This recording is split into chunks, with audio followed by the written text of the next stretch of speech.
आज जो है कि हम मौसा निकालना यानी कि HCF निकालना सीखेंगे। और जो है कि इसमें जो क्लास 10th में जो पहला एक्सरसाइज है उसमें जो मौसा निकालने की विधि बताई गई है वह जो है कि यूक्लिड विभाजन एल्गोरिथम का प्रयोग करके बताना है। देखिए हम इसमें से यूक्लिड विभाजन एल्गोरिथम का जो मेथड है, जो प्रयोग है, जिस तरह से निकाला जाता है, तो हम एक संख्या इसमें लिए हैं। हालांकि यह क्वेश्चन एक्सरसाइज में दिया हुआ भी है 135 और 225। तो देखिए यहाँ से यदि हम सॉल्व करेंगे तो 135 संख्या है वह 225 से क्या है, छोटी है, यानी कि लेस देन है, छोटी है। तो इसका हमको एल्गोरिथम का प्रयोग करके जो है कि HCF ज्ञात करना है। तो सबसे पहले एल्गोरिथम का जो वो फार्मूला होता है वह होता है कि भाज्य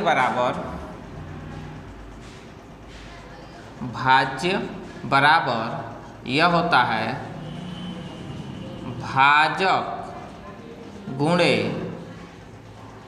भागफल प्लस शेषफल, ठीक है ना, यह होता है। अब इसी मेथड के आधार पे, इसी फार्मूले के आधार पे हम 135 और 225 का क्या करेंगे कि HCF फाइंड करेंगे। तो सबसे पहले हम अगर इस तरह से देखा जाए तो यहाँ हम क्या करेंगे, छोटी संख्या क्या है 135 और बड़ी संख्या 225। तो 225 में हम छोटी संख्या का भाग देंगे। तो पहला मेथड अगर इस पे रखा जाए तो यह 225 हमारा क्या हो जाएगा, भाजक हो जाएगा। तो 225 बराबर, अब 225 में 135 से यदि हम भाग देते हैं यानी भाजक, तो यह हो जाएगा 135 गुणे, एक बार जाएगा तो 1, और जब एक बार जाएगा तो शेषफल हमारा 90 बच जाएगा, ठीक है।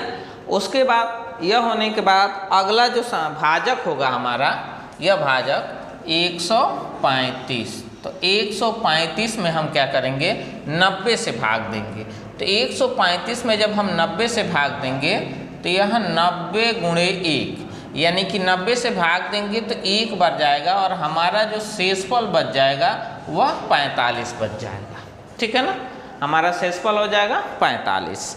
अब इसके बाद क्या करेंगे, पुनः यह देखिए अब क्या करेंगे, हम 90 में भाग देंगे, ठीक है ना, इस भाजक को यहाँ 90 में भाग देंगे और 90 में जो है कि, तो अब जो है दोबारा हमारा यह भाजक है, हम 90 में क्या करेंगे, इस 45 से भाग देंगे। तो 45 से भाग देंगे तो कितने बार जाएगा, तो देखिए यहाँ पे हम 45 से जब भाग देंगे तो यह 2 बार जाएगा और प्लस 0। अब देखिए यहाँ पे जो शेषफल हमारा आ गया 0। तो इस तरह से कोई भी दो संख्याओं का यूक्लिड मेथड से यदि हमको HCF फाइंड करना हो तो तब तक यह क्रिया करते रहते हैं जब तक कि इसका शेषफल क्या आ जाए, 0 न आ जाए। जब 0 आ जाता है तब जाकर के यहाँ बंद करते हैं और जो यहाँ वैल्यू आता है वह इसका HCF हो जाता है। तो इस दोनों संख्याओं का जो HCF फाइंड होगा वह 45 आ जाएगा यहाँ पे, ठीक है ना। अब देखिए अगर यह जो है कि अगर इस तरह से प्रोसेस को अगर समझने में दिक्कत होती है तो दूसरा प्रक्रम जो होता है सॉल्व करने का, जैसे यहाँ छोटी संख्या 135 और बड़ी संख्या 225 है, तो इसमें हम क्या करेंगे, बड़ी संख्या में छोटी संख्या से भाग देंगे। यहाँ पे जैसे 225 में हम 135 से क्या करेंगे, भाग देंगे। अब देखिए यहाँ पे जो है एक बार में जाएगा, तो एक बार में जाएगा तो यह 135 हो जाएगा, ठीक है ना। शेषफल हमारा कितना बचा, 90। अब देखिए यहाँ पे हमने लिखा है कि 225 बराबर, देखिए भाजक है, ठीक है ना, भाजक है तो 135, एक बार भाग गया है तो देखिए भागफल और प्लस शेषफल 90 आ गया है।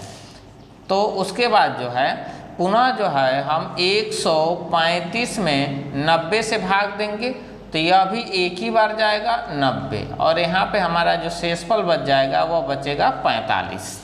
देखिए तो यहाँ पे भी देखिए 135 में 90 से भाग दिया गया है, एक बार गया और शेषफल कितना बचा है 45, ठीक है ना। और यहाँ हम 45 में पुनः 90 से भाग देंगे तो 2 बार में जाएगा और यह हो जाएगा 90, यानी कि यहाँ हम 0 भी लिख सकते हैं। तो यह जो संख्या होगी हमारी HCF, ठीक है ना, HCF संख्या होगी। तो इस तरह से कोई भी 2 अंकीय संख्या का HCF अगर निकालना होगा तो हम यूक्लिड विभाजन एल्गोरिथम का प्रयोग करके निकाल सकते हैं। और इसका जो फार्मूला होता है वह होता है भाज्य बराबर भाजक गुणे भागफल धन शेषफल।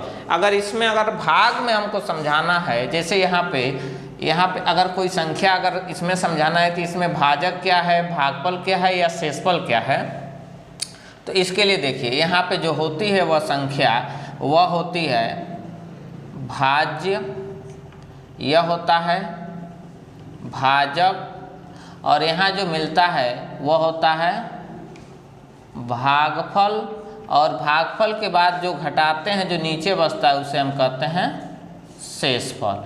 तो इसी फार्मूले से जो है किसी भी 2 संख्याओं का एल्गोरिथम या यूक्लिड विभाजन एल्गोरिथम का प्रयोग करके सॉल्व किया जाता है।